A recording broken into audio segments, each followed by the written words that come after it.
ఇదిగోండి బెకామ్ అనే కంపెనీలో 72 అవర్స్లో హైదరాబాద్ ఉండే కంపెనీతో మాట్లాడి వాళ్ళతో తయారు చేయించేసి ఒక్కొక్క వెయిట్ 17 టన్నులు అన్నటువంటి ఇలాంటివన్నీ కూడా తీసుకొచ్చి యుద్ధ ప్రాతిపదికన పనులు చేపడతా ఉంటే ఇంతకన్నా ఏం కావాలి సార్? ఇంకా రాష్ట్రం మీద కానీ ప్రాజెక్టుల మీద కానీ ఉన్న శ్రద్ధ గత ప్రభుత్వంలో కనీసం ఒక కేజీ ఫీజు కూడా పెట్టకుండా ఇరిగేషన్ ప్రాజెక్టుని, బ్యారేజీల్ని అన్నిటినీ కూడా నిర్వీర్యం చేసినటువంటి జగన్మోహన్ రెడ్డి ప్రభుత్వం చేసినటువంటి తప్పిదాలకి ఇప్పుడు కడుక్కోవాల్సి వస్తుందండి. ఇవన్నీ కూడా ఇప్పుడే మంత్రి, ఇరిగేషన్ శాఖ మంత్రి రామానాయుడు గారు కూడా వచ్చి బయటికి వెళ్ళిపోయారు.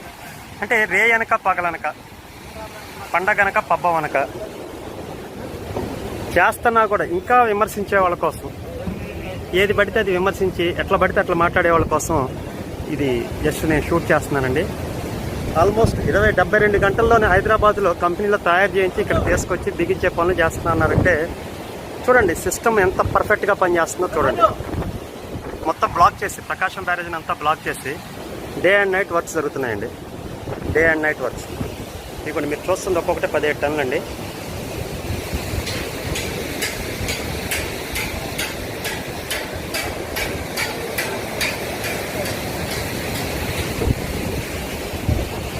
అట్లాగే ఈ బోట్లు కూడా తీయించే పనిలోనే ఉన్నారండి. ఇమీడియట్గా ఈ బోట్లు కూడా తీయించేసే పనిలో అయితే మాత్రం ప్రభుత్వం ఉంది. ఇవి బిగించిన తర్వాత వాటిని కూడా అంటే అవి చాలా పెద్దవండి, అవి తీయాలన్నా కూడా చాలా ఆ ఫ్లడ్ కొంచెం తగ్గితే తీస్తామని చెప్తా ఉన్నారు వీళ్ళు.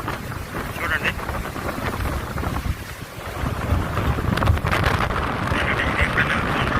ప్రస్తుతానికి ఇన్స్టాల్ చేసే పనిలో ఉన్నారు. ఇక్కడే రెడీ చేసేది ప్రస్తుతానికి ఇక్కడ ఇన్స్టాల్ చేసే పనిలో ఉన్నారండి. అంటే జనాలు కూడా తెలుసుకోవాలండి ఏం జరుగుతుంది ఏంటి అనే దాని మీద అందరికీ ఒక అవగాహన ఉండాలి. ఎవడో పడితే ఏదో వచ్చేసి ప్రెస్ ముందు మాట్లాడేసి మళ్ళీ వెళ్ళి జైలు చుట్టూ, కోర్టుల చుట్టూ మళ్ళీ బెయిల్ కోసం, పాస్పోర్ట్ల కోసం తిరిగే చెత్తారా డాష్ గాళ్ళు అందరూ మాట్లాడే మాటలకి ప్రస్తుతం జరుగుతున్న పనికి తేడా తెలుసుకోమని చెప్తున్నానండి. సో అందరూ తెలుసుకుంటారని ఆశిస్తున్నాను సార్.